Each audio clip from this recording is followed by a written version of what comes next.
Today we are doing the front brakes on the Turbo S Cayenne. I'm Justin and this is Husman Bros, and today cousin Tom and I are going to replace the brakes on the front of the Cayenne Turbo S. Please subscribe for more great content like this and let's get to work. Now today we're only doing brake pads. The rotors are just fine. They're huge and they're also $800 to replace. So as soon as the light came on, I came over to Tom so we could fix this thing. I did not want to chew these rotors up. This is a pretty simple job, but it's a little different for the Turbo S than the normal Cayenne. These are 380 millimeter brakes. These are huge and they are open caliper versus a closed caliper for the regular Cayenne. These brakes are unique to this year Turbo S, and so let's go ahead and get started. Now, before you start this, if you have air suspension, be sure and disable your air suspension by pushing the little lever all the way up, and then we have the emergency brake on for safety as well. This pin right here is 13 millimeter. What we did is we actually screwed it back in just a little bit of a ways, and we tapped the socket to start to move this out. And now we're going to put a smaller socket in here so we can actually punch it out some more. So once it comes off of here, then we should be able to pull it right out, and then the brake pads will come out this way. All right, Tom, where are we headed? So we're going to go put these in my ultrasonic cleaner to kind of clean them up a little bit, because they're pretty much covered brake dust. And plus we're going to put a little bit of silicone grease on here to make it much easier to reassemble. So we remove the pin that holds in the two brake pads, and we put them in ultrasonic cleaner. And while they're in the ultrasonic cleaner, now the next step is we're going to remove the wear sensors, which is this wire and this wire. So you get a pair of needle nose and you just pull them out, and out they come. And we'll be replacing this because this one's already worn through. And the next step is we'll pull the pads out.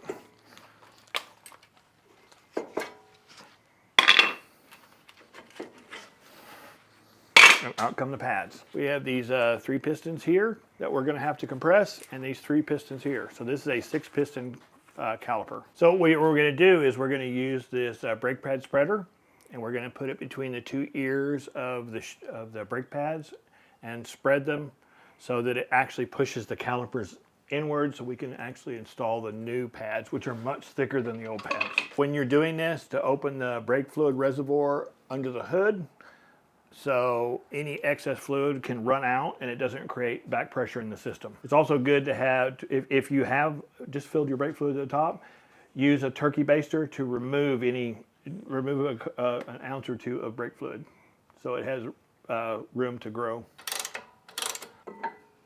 Well, yeah. Perfection.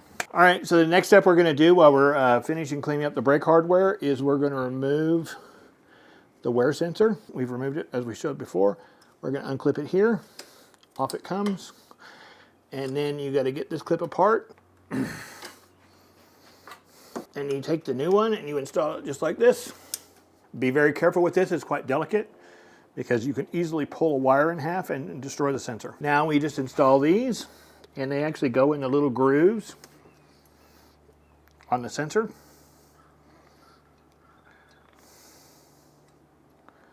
And they just snap right in. And just for reference, this is the groove they actually go in, right here. And they just go straight in. And the fatter end goes towards the rotor. So what I mean by the fat end is, see, this is thicker and on this side. On this side, this is the back of the sensor. This is the front of the sensor, and it just clips right in like this.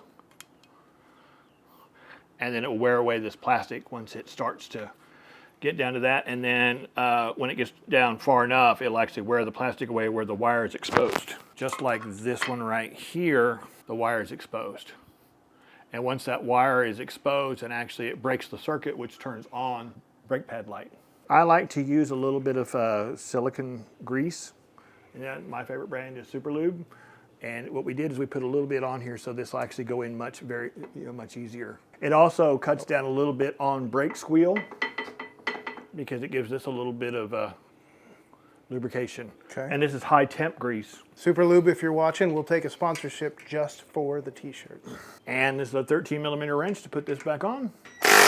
As you can see, we put that in the ultrasonic cleaner, and look how much cleaner it is. So now we're going to install the caliper pin. And